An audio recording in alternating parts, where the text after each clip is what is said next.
नमस्कार, आप देख रहे हैं दर्श न्यूज। मैं हूं आपके साथ रितेश शर्मा। केंद्र सरकार ने वन नेशन वन इलेक्शन को लेकर बड़ा कदम उठाते हुए पूर्व राष्ट्रपति रामनाथ कोविंद की अध्यक्षता में एक कमेटी गठित की है।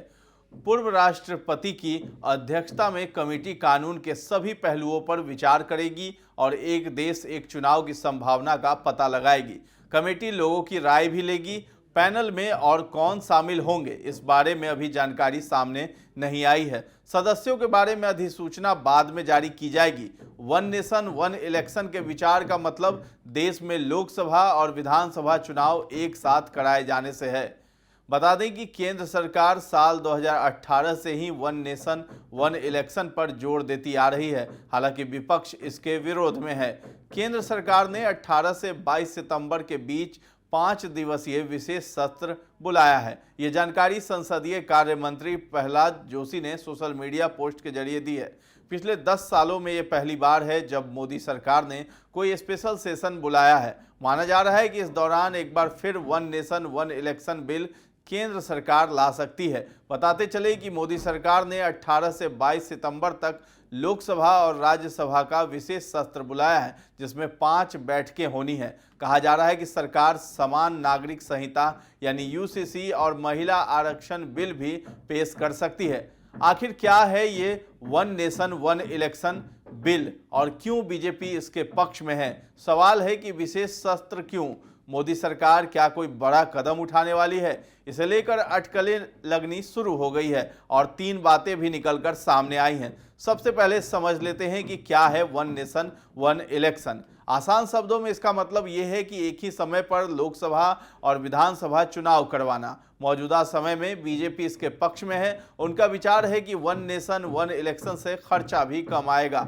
फिलहाल होता क्या है कि लोकसभा चुनाव और विधानसभा चुनाव अलग अलग समय पर होते हैं। जब किसी राज्य की एक विधानसभा का कार्यकाल पूरा होता है तब वहां चुनाव करवा दिए जाते हैं। कहीं 2021 में चुनाव हुए तो कहीं 2024 में होंगे। वहीं लोकसभा के भी अपने कार्यकाल के हिसाब से चुनाव होते हैं। ऐसे में बीजेपी चुनाव से होने वाले खर्चे को कम करने के लिए one nation one election bill के लिए जोर दे रही है। प्रधानमंत्री नरेंद्र मोदी अक्सर एक देश एक चुनाव की वकालत करते आ रहे हैं। पिछले महीने भी राज्यसभा में चर्चा के दौरान पीएम मोदी ने एक देश एक चुनाव को समय की जरूरत बताया था। लेकिन सवाल ये उठता है कि ये सब होगा कैसे? संसद के मानसून सत्र में सरकार ने इसका जवाब दिया था।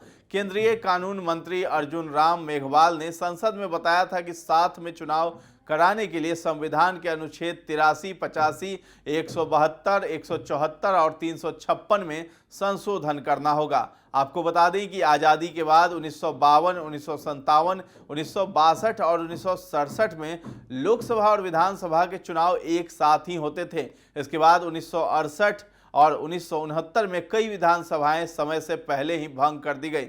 उसके बाद 1970 में लोकसभा भी भंग कर दी गई। इससे एक साथ चुनाव की परंपरा टूट गई थी।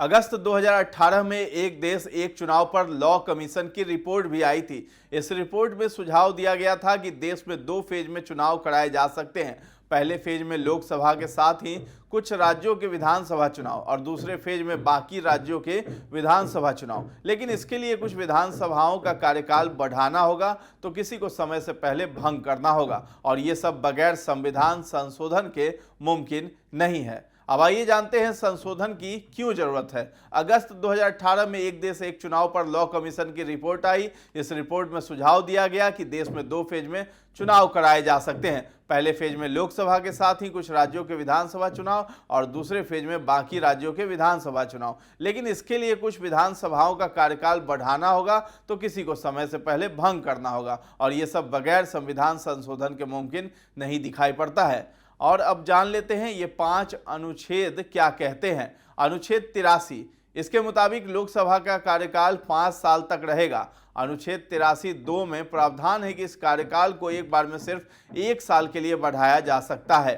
अनुच्छेद 85, राष्ट्रपति को समय से पहले लोकसभा भंग करने का अधिकार दिया गया है। अनुच्छेद 172 इस अनुच्छेद में विधानसभा का कार्यकाल 5 साल तक का किया गया है। हालांकि अनुच्छेद 83(2) के तहत विधानसभा का कार्यकाल भी 1 साल के लिए बढ़ाया जा सकता है। अनुच्छेद 174 जिस तरह से राष्ट्रपति के पास लोकसभा भंग करने का अधिकार है, उसी तरह से अनुच्छेद 174 में राज्यपाल को विधानसभा भंग करने का अधिकार दिया गया है। अनुच्छेद 356 ये किसी राज्य में राष्ट्रपति शासन लगाने का प्रावधान करता है। राज्यपाल की सिफारिश पर किसी राज्य में राष्ट्रपति शासन लागू किया जा सकता है।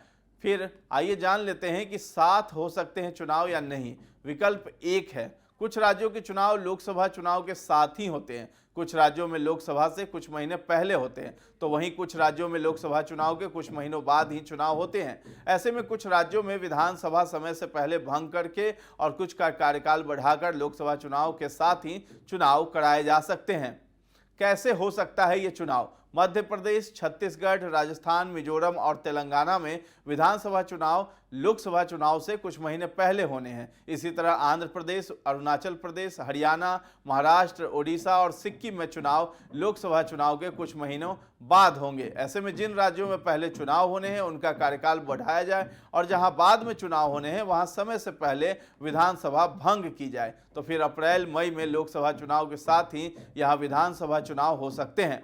अब आइए जानते हैं विकल्प 2 क्या है। कई राज्यों में विधानसभा चुनाव लोकसभा चुनाव के 2 साल बाद खत्म होती है। ऐसे में 2 फेज में चुनाव कराए जा सकते हैं। पहले फेज में लोकसभा के साथ ही कुछ राज्यों के विधानसभा चुनाव हो जाएं और दूसरे फेज में बाकी बचे राज्यों के चुनाव हो जाएं। ऐसा होता है तो 5 साल में 2 बार ही विधानसभा चुनाव होंगे।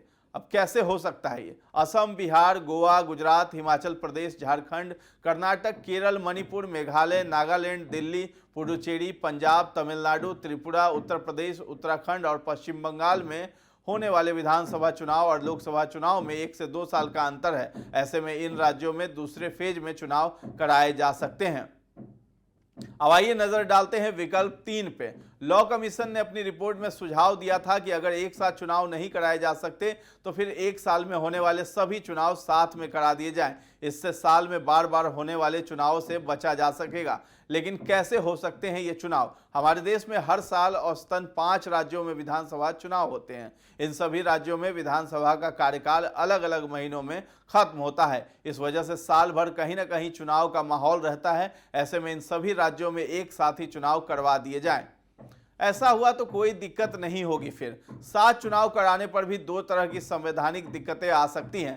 पहली तो ये कि चुनाव में किसी एक पार्टी या गठबंधन को बहुमत नहीं मिला तो फिर क्या होगा, और दूसरी समस्या ये कि कार्यकाल पूरा किए बगैर ही सरकार समय से पहले गिर गई तो फिर से एक साथ एक चुनाव वाली स्थिति बिगड़ जाएगी। लेकिन लॉ कमीशन ने इन दोनों समस्याओं को लेकर भी सुझाव दिए हैं। पहली वाली दिक्कत यानी बहुमत न मिलने की स्थिति पर यह सुझाव है कि चुनाव के बाद राष्ट्रपति या राज्यपाल सबसे बड़ी पार्टी या गठबंधन को सरकार बनाने का न्योता दें। अगर फिर भी सरकार नहीं बन पाती है तो मध्यावधि चुनाव कराए जाएं। लेकिन चुनाव के बाद वो सरकार तब तक के लिए ही बनेगी जितना कार्यकाल बचा होगा। ऐसी सरकार का कार्यकाल 5 साल नहीं होगा।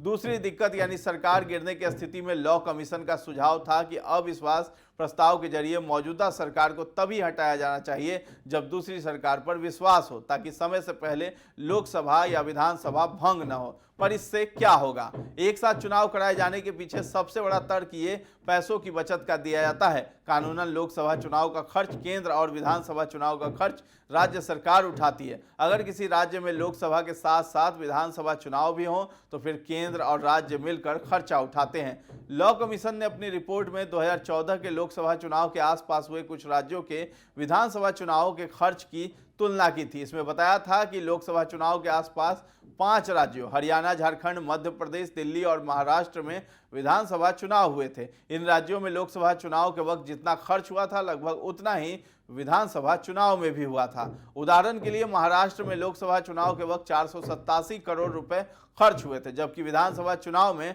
462 करोड़ रुपए का खर्चा आया था। लॉ कमीशन का कहना था कि अगर 7 चुनाव होते तो इस खर्च को कम किया जा सकता था। कानून मंत्री अर्जुन राम मेघवाल ने बीते महीने संसद में बताया था कि 7 चुनाव कराने के लिए ईवीएम और पेपर ट्रेल मशीनें खरीदनी होंगी, जिन पर करोड़ों रुपए खर्च होंगे। ईवीएम मशीन 15 साल तक चलती है। ऐसे में 7 चुनाव कराने पर इनका इस्तेमाल 3 या 4 बार ही हो सकेगा और उसके बाद फिर नई मशीनें खरीदनी होंगी। हालांकि लॉ कमीशन का कहना था कि अगर 2019 में लोकसभा और विधानसभा चुनाव एक साथ कराए जाते हैं तो 4500 करोड़ का खर्चा बढ़ेगा। यह खर्चा ईवीएम की खरीद पर होगा, लेकिन 2024 में 7 चुनाव कराने पर 1751 करोड़ का खर्चा बढ़ेगा, यानी धीरे धीरे ये एक्स्ट्रा खर्च भी कम हो जाएगा। अब आइए जानते हैं कि क्या ये मुमकिन है। इसकी राह में कई रोड़े हैं। सबसे बड़ा रोड़ा तो राजनीतिक पार्टियां हैं। कई सारी विपक्षी पार्टियां इसके विरोध में हैं। विरोध के पीछे कई तर्क दिए जाते हैं। मसलन 7 चुनाव होते हैं तो क्षेत्रीय मुद्दों की बजाय राष्ट्रीय मुद्दों को तरजीह मिल सकती है, या इसका उल्टा हो सकता है। इससे राष्ट्रीय पार्टियां बढ़ेंगी और क्षेत्रीय पार्टियां खत्म हो जाएंगी। दूसरी बड़ी दिक्कत संवैधानिक प्रक्रिया है। अगर सरकार इसका बिल ले आती है और ये दोनों सदनों के पास भी हो जाता है तो उसके बाद भी इसे कम से कम 15 राज्यों की विधानसभाओं से अनुमोदित करवाना होगा। इस वीडियो पर आपकी क्या राय है और ये जानकारी आपको कैसी लगी है, आप हमें कमेंट सेक्शन में जाकर जरूर बताएं। और हमारे चैनल दर्श न्यूज़ को अब तक सब्सक्राइब नहीं किया है तो कर लीजिए। अगर ये वीडियो आप फेसबुक पर देख रहे हैं तो हमारे पेज को लाइक और फॉलो करना न भूलें। धन्यवाद।